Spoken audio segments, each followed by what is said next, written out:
Every day, two titans face off in a mad dash to move more than 25 million packages. Every second counts as a complex system of jaw-dropping automation. It's almost like a Willy Wonka type thing. Feeds an army of trucks on the ground and a fleet of planes in the sky. It's the delivery giant versus the leader in overnight, in a race against time and each other. Coke and Pepsi is a great way to look at it. With billions at stake, which company can do it faster, cheaper, smarter, and keep up with an e-commerce revolution? I'm Brian Shackman, and tonight we take you inside the package war.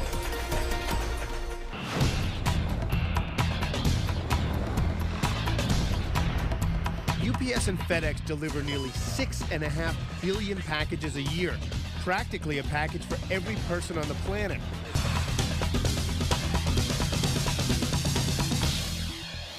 Building 77, aircraft 265 ramp tower. FedEx made Memphis their home base, dubbing the 832-acre complex the Super Hub. FedEx has made Memphis International Airport the busiest cargo airport in America. UPS is also strategically located near the heart of America.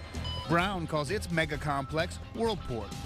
UPS chose Louisville, Kentucky as a hub because of location. Here, you're a 2-hour plane flight from 75% of the United States.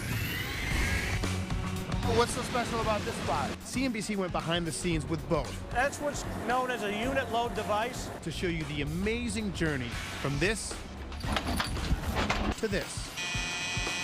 UPS might be best known for its Brown delivery trucks, but it's also the world's 9th largest airline. I'm inside a Boeing 757 that just came from Guadalajara, Mexico.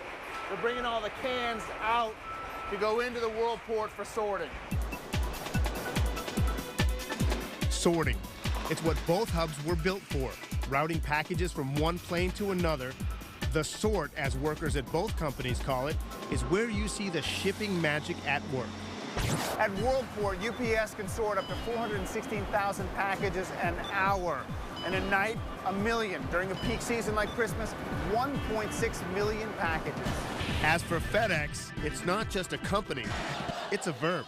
You mind FedExing those bad boys?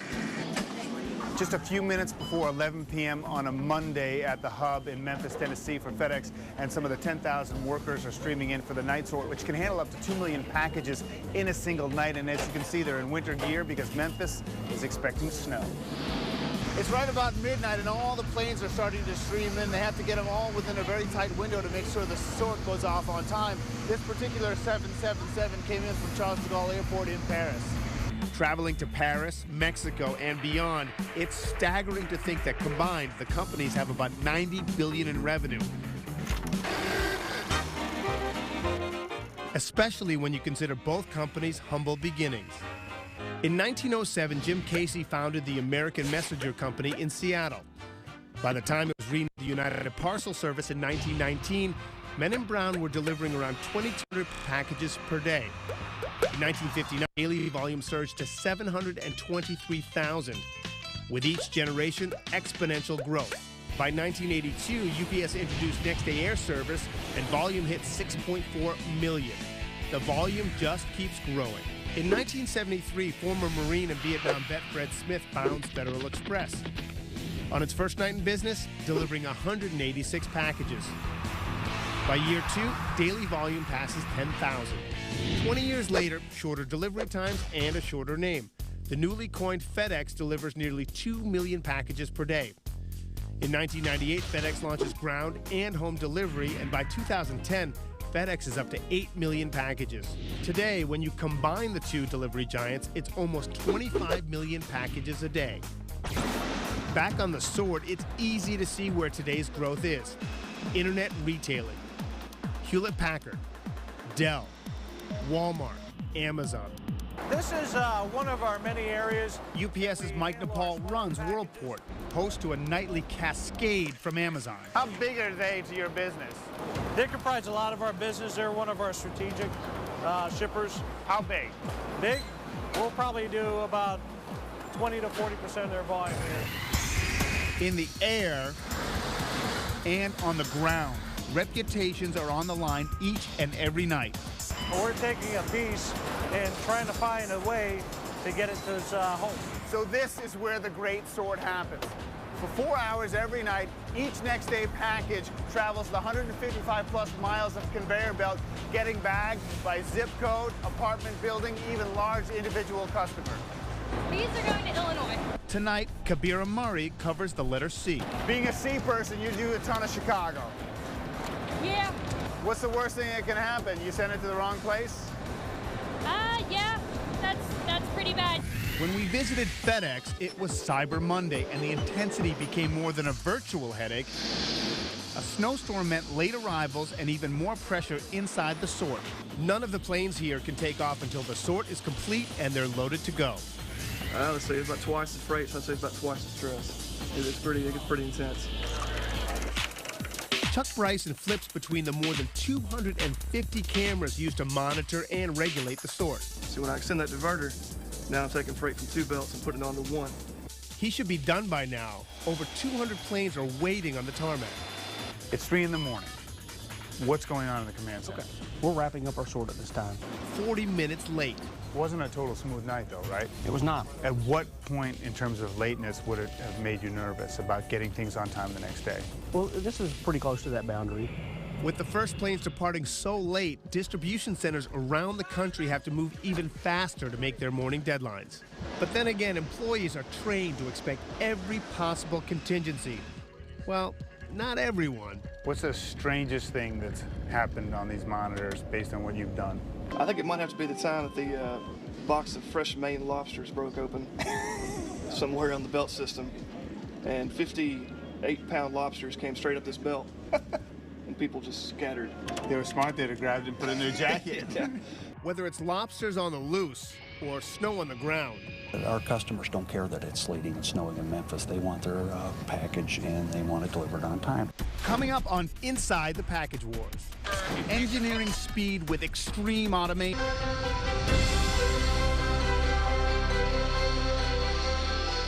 Go ahead, push it up. I'll tell you when to stop. Up, up, and away. Well, in my dreams. I'm actually inside a $13 million flight simulator belonging to UPS. They have 8 of these 11-ton machines to keep their pilots certified. Trainer Cato Floro, himself a UPS pilot, shows me the ropes. You don't have to be too ginger with it. It's not your dad's Cadillac. Besides preparing their 2,600 pilots to fly under almost any conditions, it simulates taxiways and UPS gates at airports worldwide. I just don't want to die. Okay. Okay, so There's I see the runway straight up ahead, okay? Let's just say UPS did not offer me a job. I don't Terrain ahead. Pull up. I do not like that. FedEx and UPS make massive investments in technology, using NASA-like control centers and custom-built computer programs to manage traffic in the skies. Both have one goal: solve weather and mechanical problems to get packages to their destination on time. At UPS, spare pilots and planes are at the ready to rescue deliveries that, if late, would cost between $5 and $30 a package. It adds up fast, considering every plane carries thousands of packages.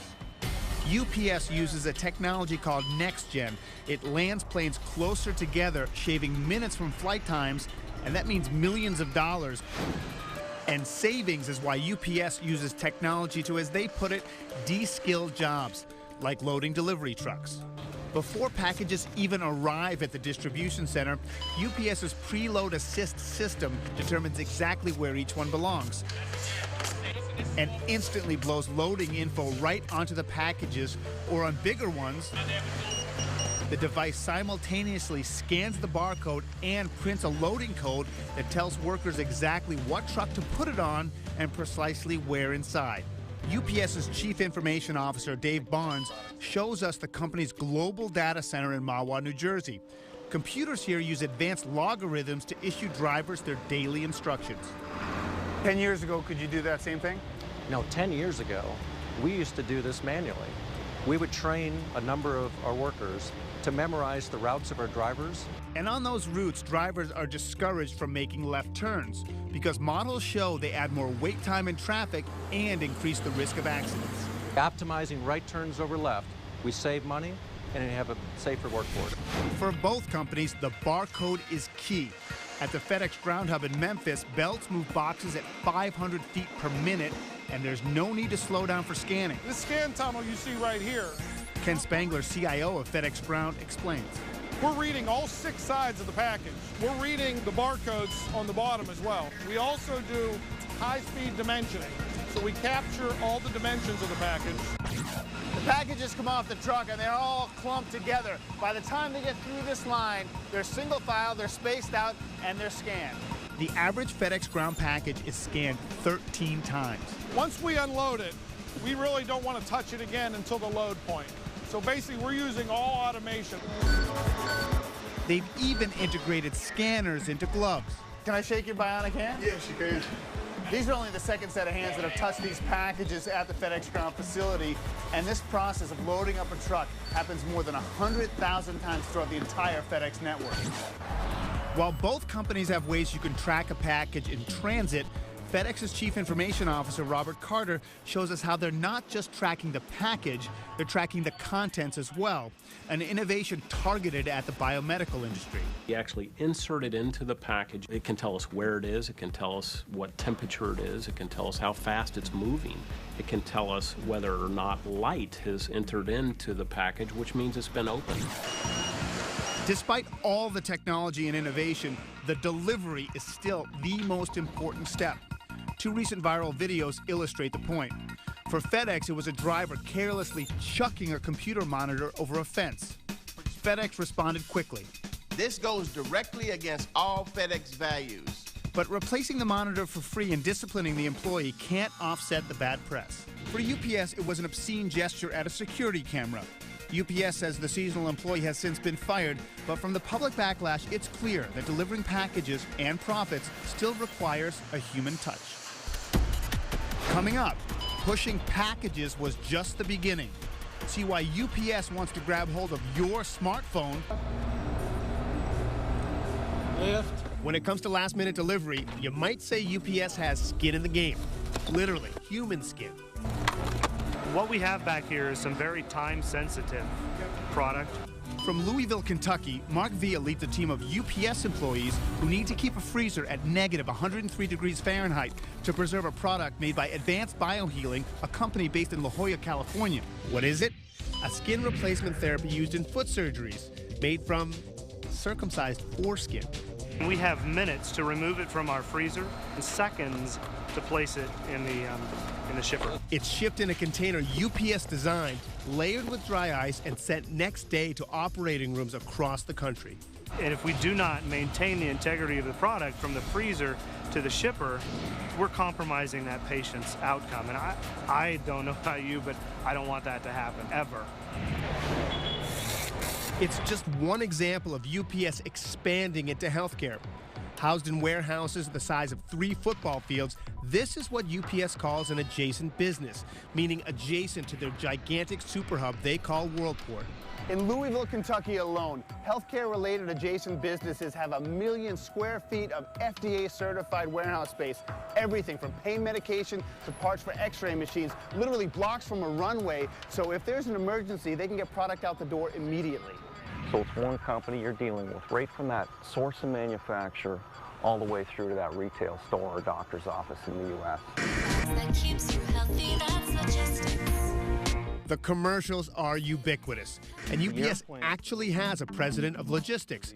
His name is Brad Mitchell, and his job is to take advantage of the ever-globalizing world. He saves companies money while making money for UPS. I get the snowsuit. One chilly freezer chamber after chamber after chamber at a time.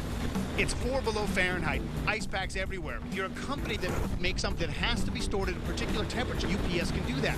They bundle up a bunch of different companies that have the same needs, can ship all over the world, saving each company money. Within one building, we go from healthcare to high tech, and one major company that outsources to UPS is Sprint. Phones come from Kyocera, Motorola in Asia. They're received, customized, packaged, and then shipped to businesses and individuals. This facility can manage 5,000 to 6,000 units per hour, all with UPS technology, all with UPS personnel. UPS is sorting, shipping and storage cuts Sprint's warehousing costs by 30%. The shipping business is huge, but it isn't showing huge growth. Not the case with opportunities to do more for more companies. The investment community is saying, what's your next opportunity for growth? And we really saw that moving up the supply chain. The analyst community agrees and also sees a difference here between FedEx and UPS. Gets delivered. Urs Durr covers both companies for Lazard Capital Management. It's a business in its youth globally. UPS does seem to have a bit of a lead there.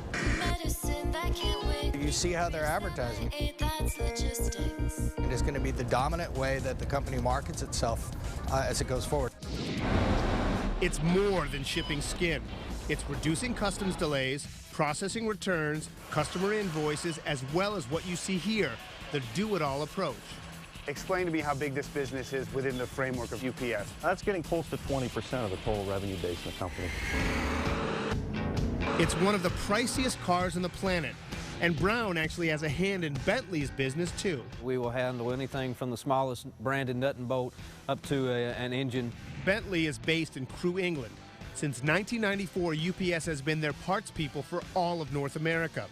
Carl Norris manages their evolving relationship. We had a little issue with windscreens. These are hard to ship because they're damage prone. We were able to design a special box that actually helps reduce these damages to near zero.